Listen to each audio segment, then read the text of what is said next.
علم لدنی ایک ایسی اصطلاح ہے جس کے بارے میں علماء، متکلمین، فلسفیوں اور صوفیہ کرام نے بہت کچھ کہا اور لکھا ہے اور اس پر گہرائی سے بحث کی ہے۔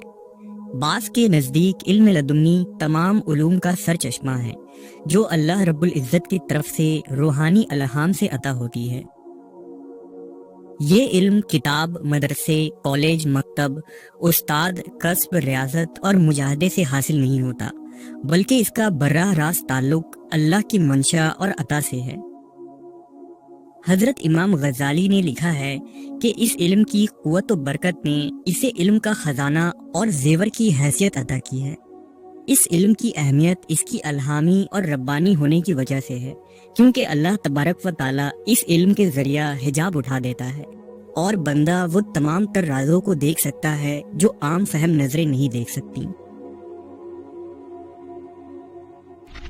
علم لدنی سے متعلق قرآن مجید میں ایک مشہور واقعہ موجود ہے جو حضرت موسیٰ علیہ السلام کی زندگی کا ہے۔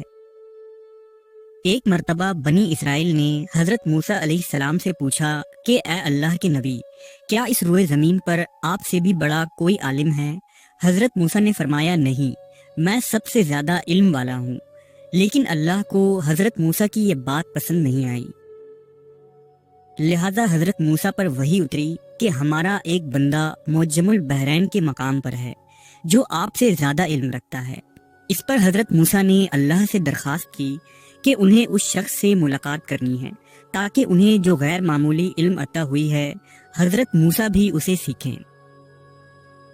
اللہ تبارک و تعالیٰ نے فرمایا، اس بندے کا نام خضر ہے، ان سے آپ کی ملاقات اس صورت میں ہوگی کہ آپ ایک مچھلی اپنی زنبیل میں رکھ لیں اور سفر پر نکل جائیں۔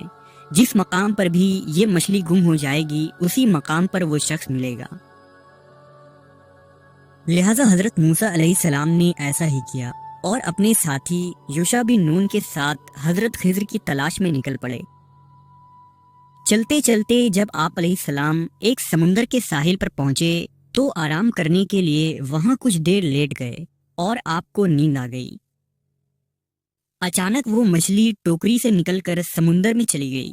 جس مقام پر وہ مچھلی ڈوبی وہاں پانی ساکت ہو گیا اور ایک راستہ کھل گیا۔ لہذا موسیٰ علیہ السلام سمجھ گئے کہ یہ وہی مقام ہے جہاں اللہ کے اس بندے سے ان کی ملاقات ہونی ہے۔ حضرت موسیٰ اس راستے پر چلنے لگے اور کچھ دیر بعد دیکھا کہ وہاں ایک اونچے چٹان پر سفید چادر اوڑھے ایک شخص بیٹھا ہے۔ وہ شخص حضرت خضر علیہ السلام تھے۔ حضرت موسیٰ نے انہیں سلام کیا اور ان سے گزارش کی کہ آپ مجھے وہ خاص علم سکھا دیجئے جو اللہ نے آپ کو عطا کی ہے۔ اس پر حضرت خضر نے کہا، اے موسیٰ، یہ ممکن نہیں کیونکہ آپ صبر نہ کر پائیں گے۔ لیکن جب حضرت موسیٰ نے بہت اصرار کیا تو حضرت خضر راضی ہو گئے، لیکن حضرت موسیٰ علیہ السلام سے فرمایا کہ میری ایک شرط ہے اور وہ یہ کہ جب تک آپ میرے ساتھ رہیں گے کسی بھی معاملے میں مجھ سے سوال نہیں کریں گے جب تک کہ میں خود آپ کو اس کی حقیقت نہ بتا دوں۔ لہذا حضرت موسیٰ نے شرط مان لی اور دونوں حضرات ساحل کے راستے چل پڑے۔ چلتے چلتے یہ دونوں ایک مقام پر پہنچے جہاں ایک ملاح لوگوں کو کشتی پر سوار کر رہا تھا تاکہ وہ لوگوں کو دریا پار کروائے۔ جب ملاح نے خضر علیہ السلام کی طرف دیکھا تو سمجھ گیا کہ یہ اللہ کے ایک نیک بندے ہیں، لہذا اس ملاح نے آپ دونوں سے کوئی کرایہ نہیں لیا اور اپنی کشتی میں سوار کر لیا۔ جب کشتی چلنے لگی اور دریا کے لہروں کے بیچ پہنچی تو خضر علیہ السلام نے اس کشتی کے ایک تختی کو توڑ دیا جس سے کشتی میں سوراخ ہو گیا۔ اس پر حضرت موسیٰ نے کہا کہ اس ملاح نے آپ کے ساتھ اتنا اچھا سلوک کیا اور بدلے میں آپ نے اس کی کشتی توڑ ڈالی، یہ آپ نے بہت ہی برا کام کیا۔ اس پر حضرت خضر نے کہا کہ میں نے آپ کو پہلے ہی کہا تھا کہ آپ صبر نہ کر سکیں گے۔ لہذا موسیٰ علیہ السلام نے معذرت کی اور کہا کہ میری اس غلطی کو درگزر کر دیجیے، میں اپنا وعدہ بھول گیا تھا۔ کشتی ایک ساحل کے کنارے اتری، چنانچہ دونوں حضرات نیچے اترے اور آگے چل دیے۔ چلتے چلتے ایک گاؤں میں پہنچے۔ طویل سفر کرنے کی وجہ سے دونوں تھک چکے تھے، لہٰذا آپ دونوں اس گاؤں میں رہنے والے لوگوں کے دروازوں پر گئے اور درخواست کی کہ انہیں وہاں کچھ دیر کے لیے پناہ دے دے، مگر اس گاؤں کے لوگوں کے اندر سے رحم و انسانیت کا جذبہ مر چکا تھا۔ انہوں نے مسافر کی مدد کرنے کے بجائے انہیں دھتکار دیا اور ذلیل کر کے دروازے بند کر دیے۔ جب یہ دونوں اس گاؤں سے جانے لگے تو حضرت خضر نے دیکھا کہ وہاں ایک مکان ہے جس کی دیوار پرانی ہو چکی ہے اور وہ جھک گئی ہے۔ وہ دیوار بہت جلد گرنے والی تھی، چنانچہ حضرت خضر نے بہت ہی محنت کر کے اس دیوار کی مرمت کی اور اسے سیدھا کر دیا۔ اس پر حضرت موسیٰ نے کہا، بستی والوں نے نہ ہی ہمیں پناہ دی اور نہ ہی ہمیں اپنا مہمان بنایا، اس کے باوجود آپ نے اس دیوار کو سیدھا کر دیا۔ آپ کو چاہیے تھا کہ کم سے کم اس کے بدلے ان سے کچھ اجرت ہی لے لیتے۔ حضرت خضر نے فرمایا کہ میں نے کہا تھا کہ آپ میرے ساتھ صبر نہ کر پائیں گے۔ اس پر حضرت موسیٰ علیہ السلام بہت شرمندہ ہوئے اور فرمایا، آخری مرتبہ میری غلطی کو نظر انداز کر دیں۔ اگر میں نے دوبارہ کوئی سوال کیا تو آپ مجھے اپنے ساتھ نہ رکھنا، بلکہ میں خود ہی آپ کا ساتھ چھوڑ دوں گا۔ پھر دونوں حضرات آگے چلے اور راستے میں انہیں ایک بچہ نظر آیا جو کھیل رہا تھا۔ حضرت خضر نے اس بچے کی طرف دیکھا، آگے بڑھے اور اس بچے کی گردن مروڑ کر اسے مار ڈالا۔ یہ دیکھ کر حضرت موسیٰ بہت غضبناک ہوئے اور غصے میں بولے، یہ آپ نے کیا کر ڈالا؟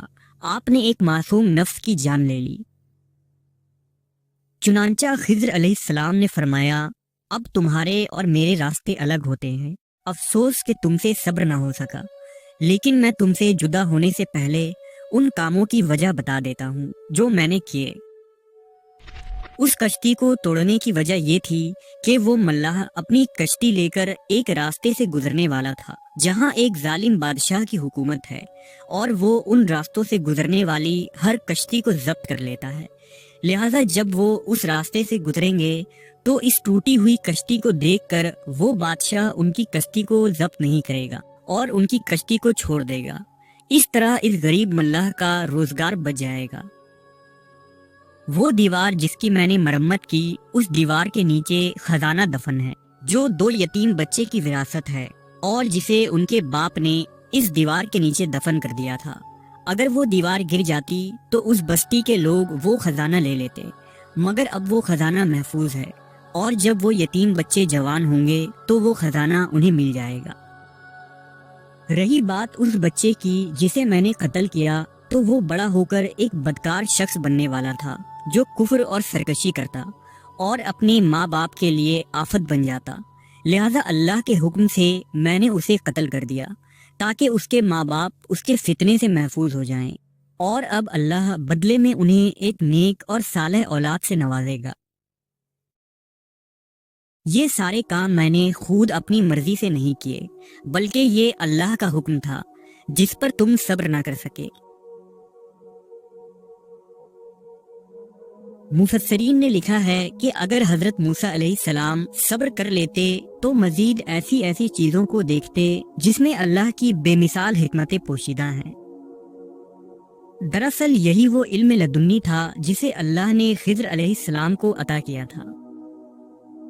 علم لدنی کے متعلق صوفیہ فرماتے ہیں کہ اگر اس علم کی سچائیوں کو لوگوں کے سامنے ظاہر کر بھی دیا جائے تب بھی ان کا ادراک ناممکن ہے، کیونکہ حدیث رسول ہے کہ اگر تم وہ جان لیتے جو میں جانتا ہوں تو تم بہت کم ہنستے اور زیادہ روتے۔ علم لدنی کی سچائیوں کا صحیح مفہوم اور ادراک صرف اللہ کے سچے اور برگزیدہ بندے ہی کر سکتے ہیں، جن میں پیغمبر، آل رسول اور اللہ کے سچے ولی شامل ہیں۔ حضرت موسیٰ اور خضر علیہ السلام کے درمیان کلام اور ان کا سفر وہ شاندار جھلکیاں ہیں جو علم لدنی کو پیش کرتی ہیں۔ علم لدنی کائنات میں ہو رہے دکھ، درد، ظلم، قدرتی آفات، اچھے اور برے واقعات اور تمام حادثات کی تشریح اور تعبیر ہے، جس کی حقیقت ہر بندے پر نہیں کھل سکتی۔ اس علم کی مطلق سچائی صرف اللہ تبارک و تعالیٰ اور انبیاء کرام کو ہی پتہ ہے، اس لیے اس علم کو انسانی عقل سے سمجھنا ناممکن ہے۔ صوفیہ کرام کا ماننا ہے کہ یہ علم دل کی صفائی، ذکر الہی اور معرفت کا نتیجہ ہے۔ یہ انسان کو ایسی روحانی بصیرت عطا کرتی ہے جو اسے دنیاوی مال